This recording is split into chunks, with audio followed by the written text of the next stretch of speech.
Hello and welcome back to the Great Point Adewunmi channel. My name is Joshua Adewunmi, and today I'm joined by a couple of my colleagues and friends, Ifreke, who is a model student, does it all, and then Baahir, who's also a student, Senate, guy's pretty much an all-around kind of guy. And today we're going to be discussing millennials, just basic, everyday struggles, thoughts, opinions from these two gentlemen. And first of all, what does millennials mean to you guys? Like, what do you think that word actually means? Like, we always hear it, but what does it actually mean? Well, I mean, if we're being quite honest, we aren't millennials. That's actually the funny thing. The millennials are actually the generation above us. But as far as millennials are 100% right. You're 100% right. We as far as millennials are concerned, I feel like maybe in this situation, millennials are the ones who actually have some sort of impact regarding the rest of the world. You know, we're not referring to, the old people. We're talking to the people who are actually innovating, who are actually, in charge of what our future is going to be. Okay. Baahir, any different? Yeah, I think millennials are just, probably people just within our age range. I think the conventional, look on millennials is somebody maybe like 15 to like 25. 30 or something, Yeah, 30, yeah. Something from that. All right, so let's get into a couple kind of topics or issues that we face as 15 to 30 year olds. Since the word millennials is not. Okay, so here I have older generations refer to us as entitled. What do y'all think about that? Are we actually entitled?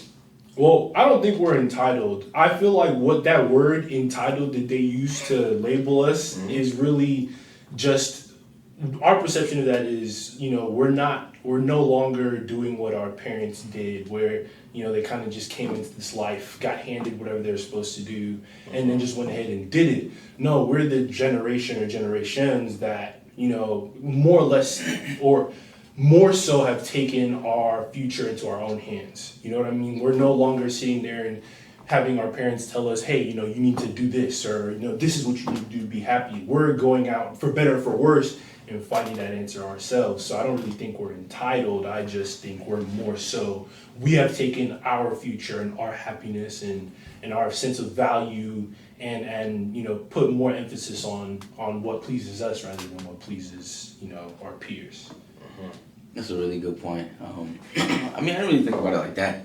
I think it sort of goes both ways for me, just in the sense that, like you said, like we're doing a lot of things by ourselves. We're taking our future into our own hands. A lot of the time, like our parents had to come here, and my parents personally came here, and especially my dad, they had to bust their behinds to get stuff done. So I think in a way probably they see us. Okay, I don't know if we're considered second generation like Americans now. We don't really have to. Granted, we still have to work hard and everything, but it's nothing compared to coming from another country to a foreign. You know what I mean? Yeah. At the same time, I think we are entitled in some aspects. Just that hardworking aspect has also been taken away in some sense. Granted, you still have hardworking people our age and everything, definitely. But I think just especially if you grow up somewhere in America, we tend to take a lot of things for granted, Yeah. So I don't know if it's the generation so much as just the conditions that we're in that I don't know if you can really call it entitled, but yeah. I definitely agree with that because I went to Nigeria, a few months ago, and that humbled me. That put everything into perspective because, I've been living this life, and don't get me wrong, I've never, considered my life hard, but there'll be days where I'll just be damn, shit's tough. Yeah. But no, went back to Nigeria and realized this is nothing. We really have everything. Not handed to us, but it's a good deal. It's a great deal. So yeah, no, there's definitely a huge difference regarding that. Yeah. Okay. So tagging back onto that, our next point is, so out of the 300 and however many people in America, we're 25% of the population, but we're 40% of the unemployed. How is that? Why are we the most unemployed people in the country? Come back to me. Again, that ties back into the previously made point. We are no longer just going out and doing things because it's like, okay, yeah, this is what we're supposed to do. Mm-hmm. You know, like now, especially with media and a lot of our influences, you know, we come in and we're like, you know what?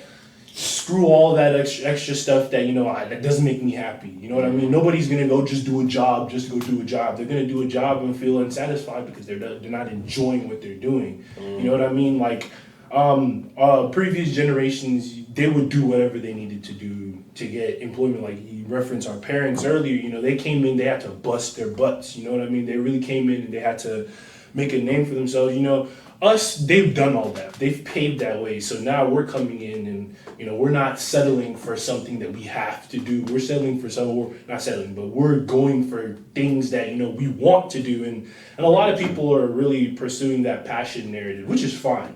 You know, so a lot of people are pursuing the passion narrative. So you're not going to have a bunch of people, you know, just doing jobs, just to, you know, do jobs. Like, oh, you know, I'm just doing this just to get by. You know what I mean? Like, I mean, obviously people still do that, but a majority of us as millennials, yeah, no, that's unacceptable. You know, it's all about what makes you happy. It's all about, you know, what you want to do, what you're gonna be proud of. So that's a really good point. And I think also, like, I mean, I guess depending on like what they define as like unemployment, you have a lot more like entrepreneurship now. You know what I mean? Yes. So it's not like I guess like a lot of entrepreneurs, they'll say like are unemployed, but really you're out here hustling behind the scenes. You know what I mean? But you don't have like maybe a conventional job. So I mean that might be contributing to it also. You know? Yeah, I think that's kind of why the whole 9-to-5 thing is. People are really starting to go against that. So yeah, I guess that kind of goes on to the next point where a lot of us believe that we can be independent, and I guess we're exhibiting maybe the most independence out of like previous generations. Like, why do you believe? You kind of answered it a little bit, but like, do you have anything more to put onto that you already said as to why we're so independent as opposed to a lot of, or are we even more independent? That's what I'm trying to think. Cause I mean, can you really be more independent than your parents that came here by themselves? Yeah, exactly. Like our definition of independent definitely doesn't match, you know, their definition of independent and what they've gone through. But I guess a way we could say it is like, since we're not employed, we're doing a lot more independent, you know, work on our own, making a lot more money without depending on other people to hand us, you know, consistent income. Exactly, as he mentioned before, you know, the whole entrepreneurship, you know, actually going out and getting what you want to do, getting what you want to get, however you want to get it, and it's also like a lot of understanding that, you know, I mean, truthfully, I don't really feel like we're as independent as we say we are. You know what I mean? Because let's be real here, you could do whatever you want to, you could do whatever you or want to do whatever it is that you're looking for, but you can't ever do that by yourself. You know, no, you can't. You can bust your butt, you could, you know, work hard, you can, but I don't believe there's anything anybody can really just do by themselves, especially with all the resources that we have as millennials at our disposal. I got you. You know what I mean? There's social media. That's just social media alone in this day and age is incredibly powerful. You can't do all the things that you can't have all the resources you have with social media and you know, call that independence. That's not independence. You know what I mean? You know, everybody's always funny. Like, you better do your thing. You think you did that by yourself? Yeah, you're right. You know what I mean? Right. I like that. Definitely in terms of like independence, I think in some aspects again, yes. Like for example, I mean, a lot of the time with our parents, especially like coming from like an African background, the only way to like be successful was to go to school, get your degree, and then that's it. You know what I mean? Nowadays, you have a lot of people like that choose not even to go to college. You know what I mean? And that's a very valid choice. You know? I mean, the only reason I didn't do that was because I didn't have anything else to do. What are we gonna do? But I mean, other than that, like, I mean, yeah, like nowadays, like you said, you can get famous off of social media. If you know how to brand yourself, if you know how to like handle yourself online, you can. That's a very viable job in itself, you know? So in a way, yes, we are more independent in that aspect, I'll say. Okay, yeah. I think the word independence is kind of overrated. Yeah. Everyone wants to be so independent. It's like sometimes just get some help. Definitely. But speaking of dependence, so we always hear like, you know, you guys are the next gen. You guys are the future of the world. You know, the world depends on what you're gonna do now. So just thinking of those kinds of statements, how are we supposed to drive the world forward? Like, what do we have that previous generations didn't have, or what is different about us that will help us move the world forward more than other generations have? I mean, we have technology at our disposal, you know? I mean, we're obviously, because this is the present, like, we are the most advanced that we've ever been, you know? At the same time, like, I think I don't want to say it's our duty, but I can't live in a world and see other people suffering, and I'm cool with that, you know? I recently went to Brazil, and, like, a lot of people there don't even have, like, heaters in their house, and the part that I was in, it was really cold. And I was just like, that's ridiculous, like, that's something we take for granted over here, but that's not even basic, like, that's a luxury in Brazil, you know what I mean? So, I think just if we all try and, like, do our part as, like, individuals, it can make, like in the next generation, like, we can do things like find a solution to, like world hunger, find, like, a way to raise the standard of living around the world, and, I mean, again, not like it's our duty, but that's something we should want to do. But do we really care though? We don't.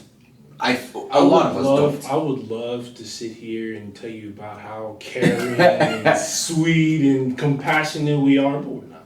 We're not. That's just a fact of it. I mean, there's a lot of people who are, but the amount of people who aren't far outweigh that. It's ridiculous. I mean, I can't really sit here and claim that I'm perfect, but I mean, of course not. No. I mean, like, yeah. I'd offer something. Yeah, I mean, like, come on, like, I mean, it just really frustrates me when I see things like maybe there's like a shooting somewhere, or there's like a bombing somewhere, and it's like, pray for that country, but like other countries are currently suffering right now. Forget, Syria is currently going through famine, right? Hell, Yemen, no, I'm sorry. Yemen is going through famine. They don't have food. Their kids are malnourished.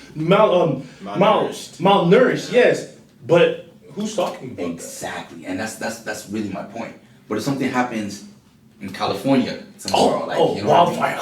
You know what I mean? A wildfire, a naturally occurring wildfire. But that leads into another question: is like, is it Americans' duty to care about everybody before themselves, or like, because it's like people make the argument like, if Kenya was going through something, why isn't Congo helping? Like, why are they depending on us to help, or why are they depending on the more? Let's be real here. But Americans in no position to be helping anybody. I mean, yeah, sure, we're a lot better off than a lot of other countries. Again, you live here and you realize how much you take for granted. But it's a principle. It's a principle of self.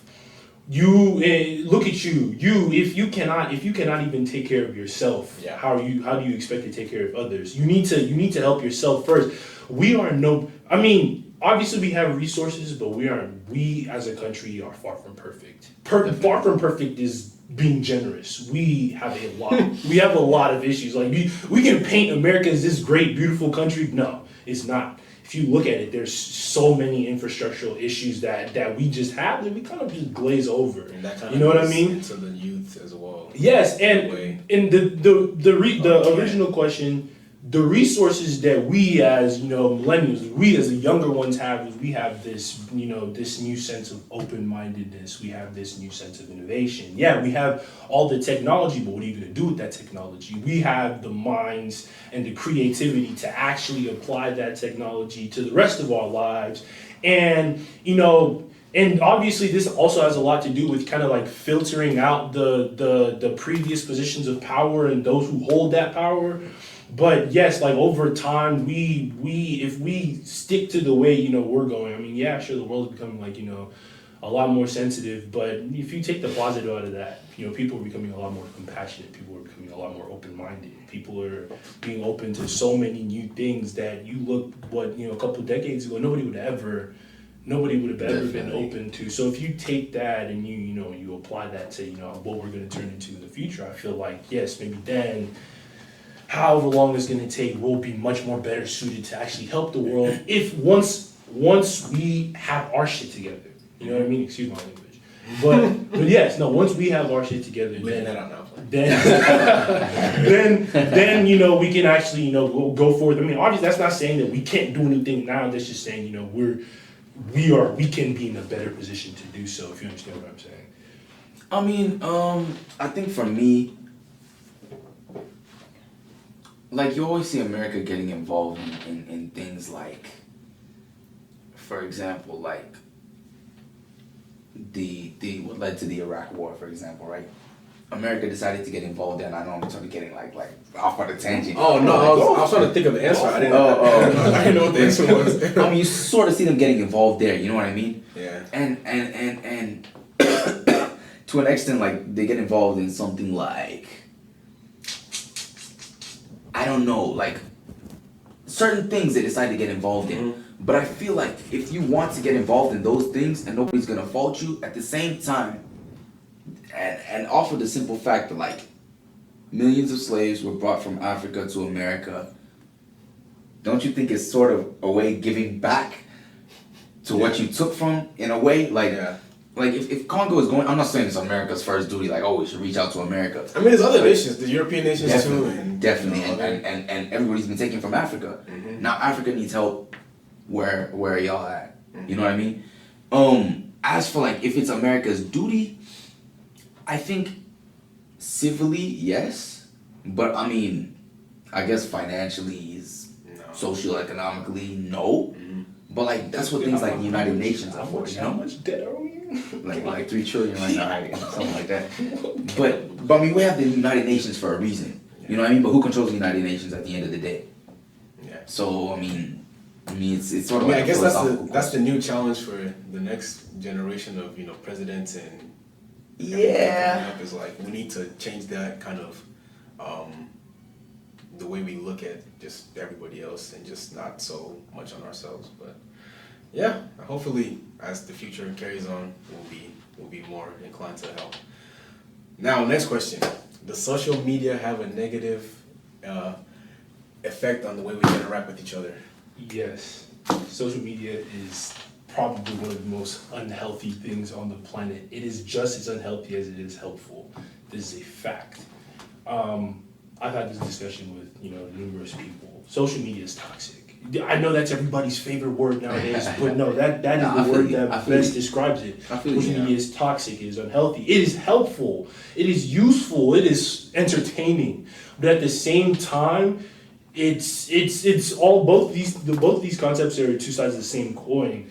It leads to people comparing themselves to other people and feeling they themselves are less or inadequate compared to dangerous. Yes, it's dangerous because it really removes somebody's sense of self. Somebody doesn't value themselves based off of what they find to be successful, what they find makes them happy. They base their own value over this other person who's doing so well, and we all know so well isn't really so well. Yeah, So social media, and that's just one of it. Social media is as helpful as it is unhealthy. I was watching a video, Breakfast Club, and he was like, what's his name again? Envy? Oh, DJ Envy. Yeah. He was talking to a guest. I believe the guest was Russ. Which I like. I like that guy. Yeah, I like that guy. Talking about. But he was talking about like before, if you got bullied in high school, it was like 50 people, 500 people knew. Now it's like 1 million people bullying you on Twitter, and now you're it's like it's a mental just struggle like that. It can be very very traumatizing. You know what I mean? I don't think we're handling as well as I think maybe like it came too fast or like it's too powerful. I don't know, but we're not handling it as well as we should in ways. Baahir, what do you think? What was the question again? Is social media having a negative impact on the way we interact with each other? Yes, but also no. And I'll say no simply because of like social media. Like my grandma uses WhatsApp, man. Like, I mean, it's something we could have never thought of 50 years ago. Yeah. You know what I mean? So I mean, yes, it does have its good aspects, you know, but at the same time, you like have people comparing themselves to like other people's ideal situations, which of course everybody's gonna portray to themselves as the best, like online. But like, I mean, my mind goes to like what happened like when the radio came out or when the TV came out.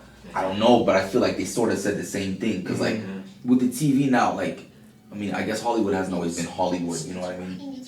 But like, yeah, like exactly, you know, like, but like, I mean, if you think about it, like, I watched one dude on YouTube, like Gary Vee, like he was talking about like, oh, like, that's the dude, you know what I mean? But like, you'll go and you'll see like two people texting each other, right? And somebody will say like, that's so ridiculous. But 50 years ago, two people would have been reading newspapers in front of each other. So it's like, is it really any different? You know what I mean? Yeah.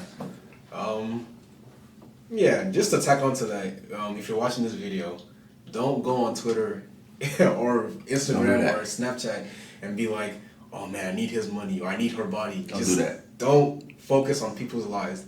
It's not always what it's crept out to be. Just focus on yourself and you'll be fine. If you don't die a millionaire, your life is not a failure. You did not fail at life. Just live and you know be happy. Be happy. That's it. That's it. Just be happy. Definitely.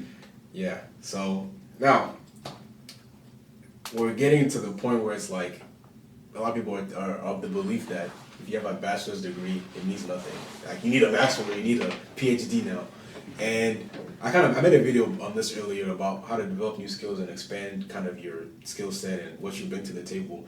So with what I just said, how can we be more than our degree? Since our degree basically means nothing nowadays, apparently, according to employers and just people in general. One of my professors actually threw this term out, and the term was human capital.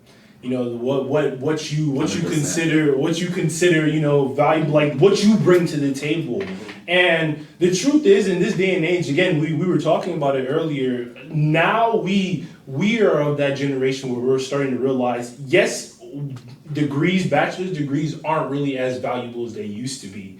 You know what I mean? Because you know, before back, I mean, don't get me wrong, I didn't live there or something, but you know, in the older days, people, you know, get a college degree, take over the world with it. You know what I mean? It's not that easy nowadays. You know, companies require you to do more for higher pay, and blah blah blah blah blah blah blah. But to be quite honest, I really believe that while yes, a degree is still important, your human capital goes far beyond what you bring to the table in terms of school. There's so many other, and I'm not gonna obviously people sit here and just list everything, but there's so many other aspects of you outside of Texas Tech or outside of whatever school you may go to or planning on graduating from that make you valuable as a person. And I'm not just talking about in the workforce, I'm talking about your impact in your society. Because you know, you can make an impact in even the smallest of ways. It's all about the shockwaves that you send, not necessarily what you're, you don't have to be out here,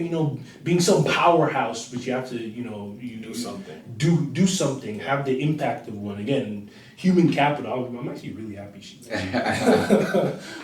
I agree. I mean, for me, I guess if I want to work somewhere like Microsoft or something where they require me to have a degree, then of course I'm not gonna go and be like, no, you should hire me without a degree. That's just the step that you want to take into your That's where you want to go. So maybe that's what it requires, right? But I mean, if you want to end up on like Forbes top 400 Americans or something. I don't remember the percentage of billionaires that don't even have like a college degree, but I mean that really tells you something. Honestly, I'm not saying don't go to school. That's not what I'm saying. But my point is like you said, human capital. It goes far beyond what you what you have on paper. Mm-hmm. How well are you even able to interact with people? Mm-hmm. I feel like in a way we glamorize being antisocial now. That's not if cool. you can't form if you can't form simple connections with people, but you're out here screaming, I'm gonna make $1 million by the age of 25. But you go to a party and you just there's something up, you know. So Yeah, it's far beyond that, you know. I was waiting at this airport in Nigeria with my mother, and we were in this one office with this one guy she knew, and I remember they went somewhere and they left me alone in the office, and I remember he had this book out. It's called The Millionaire Mindset, and obviously I didn't read the whole thing. I planned to, but I opened, started reading because they were gone for a minute. I was just looking at the book and reading, and a large part of what they were talking about was how unimportant a degree is in the grand scheme of things. Because most people that you see, and don't get me wrong, I'm not saying sitting here and tell you, oh, I'm gonna drop out, I'll make $1 million. No, but in the grand scheme of things, most people who are millionaires, who are successful, like immensely successful, their emphasis was not placed on school, although school is an important part. Their emphasis was placed on their human capital. Their emphasis was placed on not only their human capital, but what they were able to use that, or what they were able to do with it. You know what I'm saying? It obviously goes far beyond just, having these sets of skills and talents. It goes into what you're willing to do to apply those sets of skills and talents. Yep. So that's the more important. You can have as many degrees as you want. If you don't do shit with those degrees, what? Blink. But if you don't do anything with those degrees, what was the point? 100%. So it's all about the skill set that you have, whatever that may be to you, that's specialized to you as an individual. Obviously, there's 7 billion people on the planet. You're gonna meet somebody who has, the same skill set as you do. But the thing that separates you two is what you did with it versus what he did with it. So that's the most important part. 100%. Yeah. Just for a little bit of perspective, we're engineers, so we're really in the school thing. We're really doing it. But Ifreke models, Baahir is one of those people you meet who what doesn't he do? Who does everything? Let's be real here. He just does everything. So that's just he's a rapper. He's a rapper. What? I mean, Senate. I mean, he just does it all. So just your degree is if it's a pyramid, your degree is the base. Everything, your personal skills is what really takes you to the top, and how you become a millionaire, as we all want to be these days. Everybody on earth is a millionaire. I don't just want to say something again, it's Gary Vee again, man. But we put so much emphasis on being a millionaire. The top 1% of Americans make $400,000 a year. Yeah. And America's the top country in the world. Yeah. So if you're in the top 1% of the top country in the world, just off of making $400,000, you're basically a millionaire. You know what I mean? Sandra, you're set. So just put that into perspective a little bit. Yeah.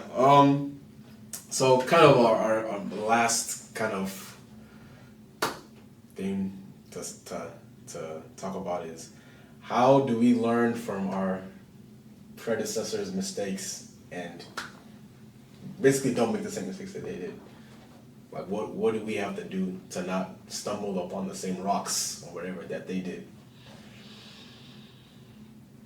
I think analyzing. There's a lot of things to answer. Yeah, I mean, that's a broad question. Just one or just a couple. I mean, analyzing what happened. I guess if you want to be successful, maybe you can pick out a few people in whatever you're trying to do to become successful, that have clearly made it. And people aren't always willing to talk about their mistakes, but I'm sure you can see, especially if they're successful, their mistakes come to the forefront a lot of the time. Yeah. You can see why they messed up, what led them to mess up, and try and improve on that yourself. And it's very easy to make those same mistakes because that's why they made them. If they're successful now, you know what I mean? Yeah. But if you can minimize the mistakes that you make, even though you're still gonna make mistakes because they're inevitable. Yeah. Mistakes are how you grow as a person. Definitely. You can't be good without mistakes. Yes, you know what exactly. I mean? Yeah. So you just have to follow. Don't follow the same path, obviously, but sort of tweak your own path to get to the same point. Yeah. I mean, I feel like in order for us to really get there, we need to fail. You need to fail and be able to take that failure and make success out of it. If we can continue to do that, it's a natural slope. If we can continue to fail and understand what it was that made us fail, build success out of that, do it all over again, we'll be fine. I don't want to put, it's not that Not that we are anyway, but I don't want to put a lot of pressure on, let's not do what blah blah blah blah blah blah. I feel like if you've grown up in this day and age, you've learned in your history classes, you've learned from the people around you, the mistakes. And unless you're stupid, you've learned from the people around you. You're not stupid. This person not only learned from your own mistakes, but other people's mistakes. You've learned that, hey, he did that. It clearly went wrong. Let me not do that. I did this. It clearly went wrong. Let me not do this. We can continue to do that. We can continue just to build off of that and not be redundant. We'll be fine.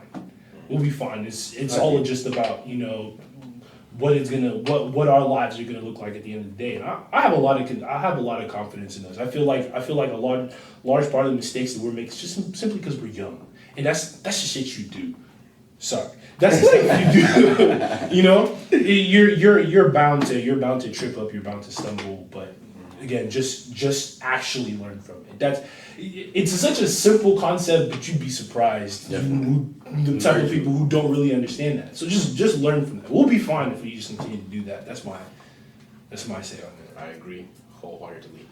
Well, thank you guys. That concludes our discussion on 15 to 30. Concludes our discussion. But thank you, Ifreke. Thank you, Baahir. If you guys want to hear more of their knowledge. Man, I'm not even knowledgeable, man. Come on. No, serious, man. Good talking, man. Yeah, I will drop their Twitters below. I didn't even ask them, but I will because they're gonna have some requests. But thank you guys for coming to this video. Come back to the Great Point Adewunmi channel, and I love you. Have a great day.